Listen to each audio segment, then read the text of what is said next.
Welcome to the पाठशाला। अभी हम देखेंगे मॉक टेस्ट नंबर 4 का सोल्यूशन। मॉक टेस्ट नंबर 4 2000 जो है 2016 का 10 सितंबर का मॉर्निंग का शिफ्ट का सेट था।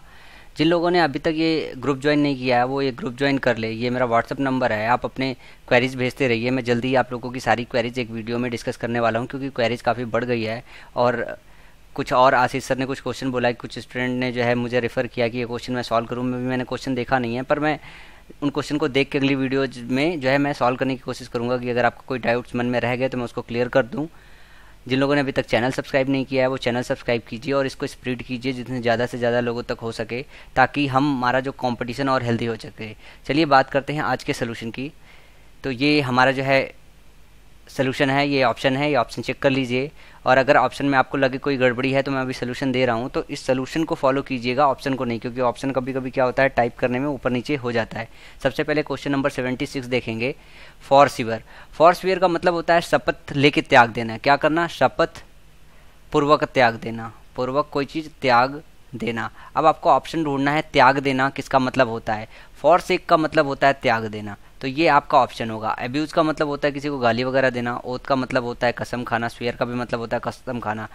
तो फॉर स्वेयर का फॉर सेक जो है आपका ऑप्शन जाएगा। बात करें 77 की, इंक्लीमेंट का मतलब क्या होता है? इंक्लीमेंट का मतलब होता है कठोर, और इसका जो एंटोनिम होगा वो माइल्ड होगा। क्या होगा? माइल्ड होगा। और जैसे माइल्ड का मतलब क्या होता है? माइल्ड का हिंदी में मतलब होता है सौम्य। मतलब ये कठोर है, ये माइल्ड का मतलब मुलायम से रिलेटेड होता है।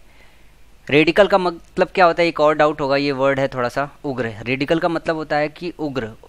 रेडिकल जो कोई होता है उसको बोलते हैं कि उग्र है। टायरानिकल का मतलब होता है जो मतलब किसी को नुकसान पहुंचा सके ऐसी चीज़। हार्स मतलब कठोर शब्द होता है, कठोर शब्द। हार्स वर्ड बोलते नहीं है। टायरानिकल जो किसी को नुकसान पहुंचा सकता है ज़्यादा, उसके लिए इस्तेमाल किया जाता है टायरानिकल। एंटीसेप्टिक की स्पेलिंग बतानी है। एंटीसेप्टिक की स्पेलिंग आपकी लास्ट वाली है, ये 4th नंबर करेक्ट है। अब बात करेंगे जो है इरर की। नेक्स्ट में ये दिया हुआ है कि आपको इरर फाइंड आउट करना है कौन से पार्ट में है।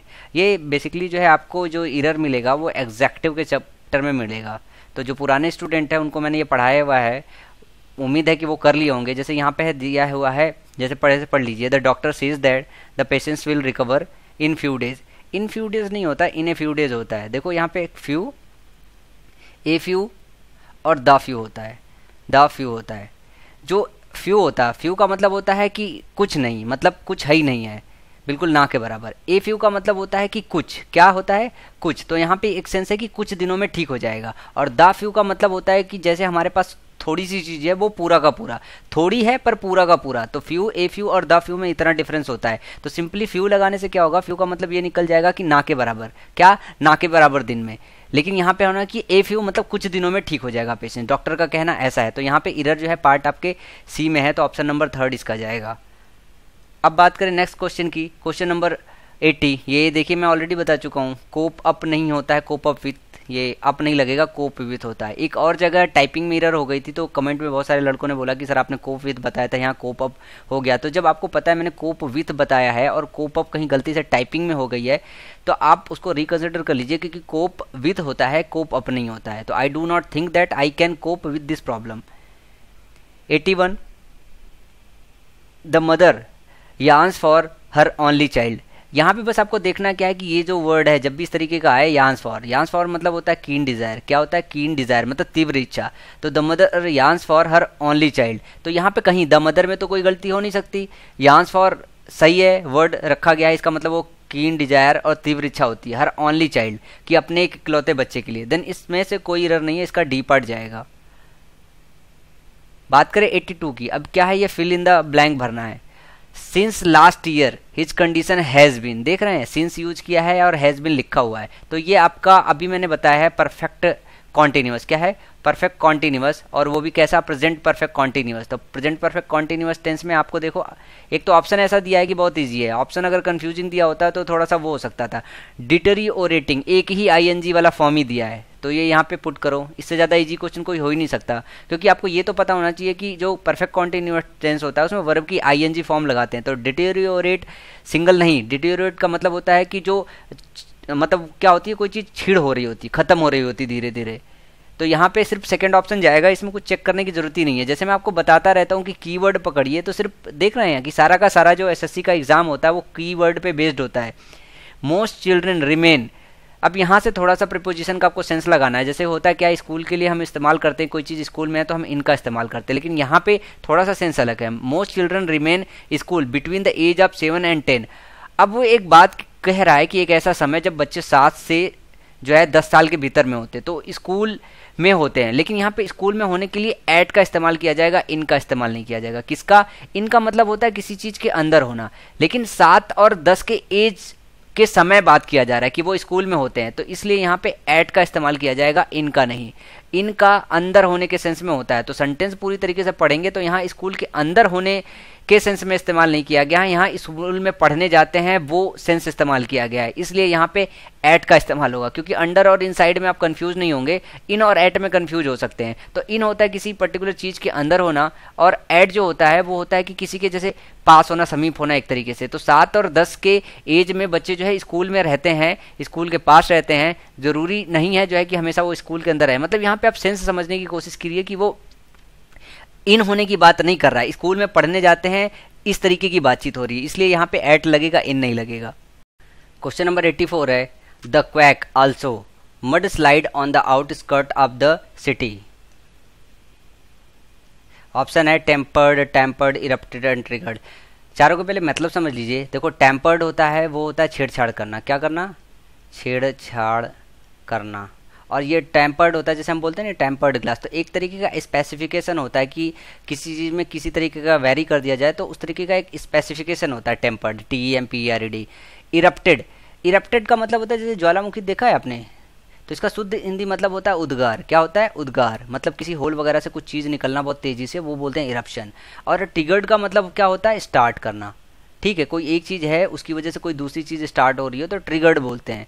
द क्वैक आल्सो ट्रिगर्ड, क्या आप पे क्या होगा? ट्रिगर्ड। तो ऑप्शन नंबर 4 आपका जाएगा triggered. Mud slide on the outskirt, कि जो भूकंप था उसने मड स्लाइड को ट्रिगर किया, उसने स्टार्ट किया on the outskirt of the city, city के बाहरी किनारे पे। अब बात करें जो है 85 की, ये आपको बताना है ईडियम। ईडियम की मतलब थोड़ी जल्दी जल्दी देखते हैं, मैं ऑलरेडी बता चुका हूँ अपनी क्लासेस में। वेट बिहाइंड द ईयर्स का मतलब होता है कोई ऐसा बंदा जिसके पास नॉलेज की कमी हो, एक्सपीरियंस की कमी हो, तो young and without much experience, इसका ऑप्शन होगा। बात करें 86 की, अंडर ए क्लाउड, लास्ट वाले लेक्चर में बताया था कि अंडर सस्पिशन होता है संदेह के घेरे में, संदेह के घेरे में। 87 get the sack, get the sack, वो सैक कर दिया गया, तो जॉब से निकाल दिया गया करने की स्थिति में होता है ये, मतलब बी डिसमिस्ड, इसका 4th ऑप्शन जाएगा कि गेट द सैक का मतलब होता है जॉब वगैरह से निकाल देना, किसी पोजीशन किसी जगह से निकाल दिया जाना। बात करें 88 की, ए पर्सन पेक्यूलियर हैबिट, इसको बोलते हैं आइडियोसिनक्रेसी, कि एक किसी इंसान की अलग तरीके का जो बिहेवियर होता है ना, तो पर्सन पेक्यूलियर हैबिट को आइडियोसिनक्रेसी बोलते हैं। ट्रेट, ट्रेट मतलब होता है विशेषता, और आइडियोलेक्ट का मतलब होता है किसी व्यक्ति की बोली, किसी व्यक्ति की बोली, किसी आदमी किसी व्यक्ति की बोली। टैलेंट का मतलब आप सब लोग जानते हैं, गुड, क्वालिटी, जो भी आप इसको टैलेंट को समझ लें। स्पीच डिलीवर्ड विदाउट प्रिपरेशन, एक ऐसी स्पीच जो बगैर प्रिपरेशन के डिलीवर की गई हो। तो आप समझ रहे हैं कि अगर कोई स्पीच बगैर डिलीवर की प्रिपरेशन की गई हो, मतलब स्पीच डिलीवर कर दी गई हो, उसकी तैयारी नहीं की गई, तो इसको बोलते एक्सटेम्पोर है। सबके मतलब समझ लेते एक बार। ओरेशन का मतलब होता है भाषण देना, व्यक्त करना, वक्ता टाइप का। मेडन स्पीच होता है जो बगैर जाए, मतलब पहली बार दिया जाए। मेडन का मतलब होता है पहला, मेडन स्पीच मतलब अगर पहला कोई स्पीच दे रहा हो तो उसको बोलते हैं पहला स्पीच, मेडन स्पीच को बोलते हैं। मतलब रिट्रोइक, रिट्रोइक का मतलब एक चीज है जो आपको एक डिफिकल्ट वर्ड मिल रहा होगा कि रिट्रोइक का मतलब क्या होता है। इसका मतलब होता है वाक्पटुता। क्या होता है? वाक्पटुता, कि कोई बोलने में निपुण है ना, तो उसको बोलते हैं रिट्रोइक। बात करें 90 की, one who will do any job for any one for money, जो पैसों के लिए काम करे, जो पैसों के लिए काम करे उसको बोलते हैं मर्सनरी। क्या? मर्सनरी। मिजनरी नहीं, मिजनरी अलग होता है, मर्सनरी अलग होता है, तो कंफ्यूज मत होइएगा। मर्सनरी होता है जो पैसों के लिए काम करते हैं। रिक्रूट का मतलब होता है किसी को, मतलब जॉब वगैरह किसी पोजीशन पे रिक्रूट करना। हुडलम आपको नहीं पता होगा, इसका मतलब होता है बदमाश। और मर्चेंट, मर्चेंट एक बहुत जनरल सा वर्ड होता है, मर्चेंट नेवी सुन लोगा होगा आपने, तो मर्चेंट का मतलब होता है सौदागर, जो सौदा वगैरह करते हैं, जो व्यापार वगैरह करते हैं, उनको मर्चेंट बोलते हैं। अब ये आपका जो है 91, इसमें बताना है आपको कि इम्प्रूव करना सेंटेंस। ये स्ट्रक्चर आपको एग्जेक्टिव में देखने को मिलेगा, और थोड़ा सा अगर आपने पैरेललिज्म पढ़ा हुआ है जैसे, तो वहाँ से भी आप इसको समझ सकते हैं। The more they earn the more they spend. अभी एग्जैक्टिव में इसके विषय में चल के डिटेल पढ़ेंगे कि जब ग्रेजुअल इंक्रीज या ग्रेजुअल डिक्रीज हमको दर्शाना हो तो हम कंपैरेटिव डिग्री में रख के इस तरीके का स्ट्रक्चर बनाते हैं। The more they earn the more they spend, they become poorer and poorer, इस तरीके का स्ट्रक्चर हम बनाते हैं जब ग्रेजुअल इंक्रीज या फिर ग्रेजुअल डिक्रीज दिखाना हो। तो ये एग्जैक्टिव, इसके बाद हम टेंसेस के बाद एडवर्ब और एग्जैक्टिव पहले करेंगे, बाकी चीज़ें बाद में करेंगे। ये चीज़ें थोड़ी ज़्यादा इंपॉर्टेंट है, इसे क्वेश्चन पूछे जाते हैं। 92, the offering were placed on the alter. देखो अल्टर का क्या मतलब होता है, जैसे आप कहते हैं ना कि वहाँ टेलर के पास जाओ, जीन्स खराब हो गई, अल्टर करा दो। तो अल्टर का मतलब होता है एक तरीके से बदलना, लेकिन यहाँ पे ऑफरिंग कहाँ पे होती है? बेदी पे। ऑफरिंग बेदी पे होती है, तो बेदी के लिए होता है अल्टार, ALTAR, मतलब जहाँ पे बलि वगैरह दी जाती है उसको बोलते हैं अल्टार। तो इसका ऑप्शन नंबर 1 सही होगा। क्या सही होगा? Option number 1। बात करें 93 की, ये एक ऐसा क्वेश्चन है जहाँ पे बहुत ही मुश्किल होगा इस तरीके के क्वेश्चन को सही कर पाना। अगर तुक्का बैठ गया तो बैठ गया, अदरवाइज थोड़ा सा डिफिकल्ट रहता है। Really speaking no man is perfect. अब यहाँ पे आपको ये समझना पड़ेगा कि क्या ये फ्रेज है स्पेसिफिक कि रियली। जैसे यहाँ रियली और स्लाइटली, वैगुअली, इन दोनों में तो कंफ्यूजन नहीं होगा कि ये दोनों नहीं आएगा। स्ट्रिक्टली और रियली में थोड़ा सा कंफ्यूजन आ सकता है, एसएससी ने स्ट्रिक्टली को इसका ऑप्शन लिया है। Strictly speaking no man is perfect, really speaking जैसे सच में कह रहा हूँ कि कोई आदमी परफेक्ट नहीं है, तो आप इसको ऐसे भी ले सकते हो। स्ट्रिक्टली स्पीकिंग मतलब कठोरता के साथ कह रहे हो, मतलब आप मतलब जोर दे रहे हो एक तरीके से कि कोई आदमी परफेक्ट नहीं होता है। तो अगर ये फ्रेज है, क्योंकि मैंने एग्जैक्ट ये फ्रेज पढ़ नहीं रखा हुआ है, तो अगर ये फ्रेज है देन तो ठीक है, स्ट्रिक्टली लगेगा, आपको फ्रेज याद करना पड़ेगा। अदरवाइज इस तरीके के क्वेश्चन करने में थोड़ा सा डिफिकल्टी आ जाती है। तो उसीलिए मैंने बोला था कि 48 स्कोर करना थोड़ा सा ईजी है, और उसके बाद अगर आपने तुक्का मारा गलत हो गया तो 47.5 हो सकता है। तो ये चीज़ आपको ध्यान रखनी है। तो इसमें जो है स्ट्रिक्टली ऑप्शन लिया गया है, strictly speaking no man is perfect. तो आप लोग चेक करके बताइएगा क्या ये फ्रेज है या फिर रियली स्ट्रिक्टली क्यों हम यूज कर रहे हैं। 94, Mankind does not know this. अब इस क्वेश्चन को देख के समझना पड़ेगा आपको थोड़ा सा कि डज की जगह रिप्लेस कराया है डू, हैड, इज का। अगर हम हैड यूज कर सकते हैं, इज भी यूज कर सकते हैं, तो डज क्यों यूज नहीं कर सकते हैं? क्योंकि ये भी प्रेजेंट टेंस है। Mankind is not known this, Mankind does not know this. Generally हम सिंपल ऐसे आम कोई बातचीत कर रहे हैं तो हम सिंपल प्रेजेंट का इस्तेमाल करते हैं, देन सिंपल प्रेजेंट का इस्तेमाल है। बस आपको ये देखना है कि मैनकाइंड क्या है, आपका कॉमन नाउन है। मैनकाइंड में पूरी मानव जाति आ गई, तो कॉमन नाउन के साथ हम सिंगुलर जो है वर्ब का इस्तेमाल करते हैं। तो डज ठीक है, देन सेंटेंस परफेक्ट है, नो इम्प्रूवमेंट। बात करें 95 की, practically every part of the coconut tree is used by a man.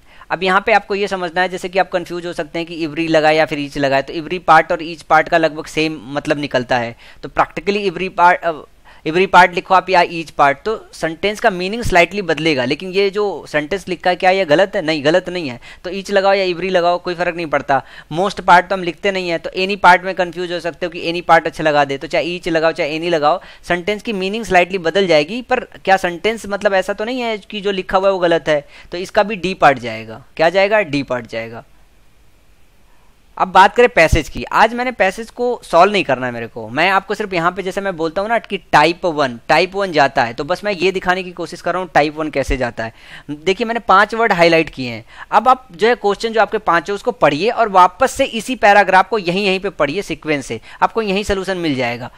पहले क्वेश्चन में ये पूछा है, दूसरे क्वेश्चन में ऑप्शन में ये दिया है, तीसरे में ये दिया है, लेकिन इसका जो ऑप्शन दिया हुआ है वो थोड़ा अलग तरीके से दिया है।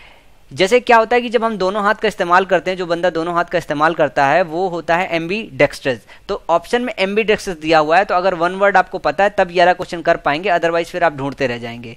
तो यहाँ पे जो है सिर्फ और सिर्फ आपको क्या करना है, मतलब ये वर्ड कीवर्ड पकड़ना है और इसके आगे के जो कीवर्ड है एज इट इज दिए हुए, सिर्फ सेम लाइन दिया है, सेम इस्तेमाल किया गया है, बस इसके सिवा और कुछ नहीं किया। तो ये 5 लाइन है, इसको एक बार 2 बार पढ़िए और फिर समझिए कि कीवर्ड ही क्यों मैं बात बता रहा हूँ कि टाइप 1 ही आता है, टाइप 2 नहीं आता है। आप चाहे कोई भी पैसेज सॉल्व कर लीजिए, टाइप 1 आता है। टाइप 1 में सीधा सीधा डायरेक्ट जो है आपका क्वेश्चन होता है वो किसी पैराग्राफ से उठाया गया होता है, उसका एक मेन वर्ड जो है काट के आपको ऑप्शन में दिया जाता है, वही वर्ड आपको पैसेज में ढूंढना है और फटाफट ऑप्शन में टिक मारना है और निकल जाना है। तो आज 2-3 लेक्चर तक मैं आपके साथ यही कराऊंगा ताकि आपको एक नए तरीके की प्रैक्टिस देखने को मिलेगी। उसके बाद फिर मैं तरीका और बदलूंगा पैसेज सॉल्व करने के लिए, ताकि आप हर तरीके से समझ जाए, हर तरीके के पैसेज को सॉल्व करने का तरीका समझ जाए। तो मैं कुछ दिन आपको हाईलाइट करूंगा क्योंकि कुछ बेसिक चीज़ों जो कि प्रॉब्लम हो रही थी स्टूडेंट की, वो बोल रहे थे सर पैसे सॉल्व करने में प्रॉब्लम हो रही है, तो मैंने इसीलिए जानबूझ के हाईलाइट कर दिया है कि आप एक बार खुद से पढ़ो, अब समझ में आ जाएगा अच्छा ये होता है, अच्छा यहाँ पे लिखा हुआ है। सो अभी के लिए इतना ही, नेक्स्ट वीडियो लेक्चर में फिर मिलेंगे, तब तक के लिए थैंक यू।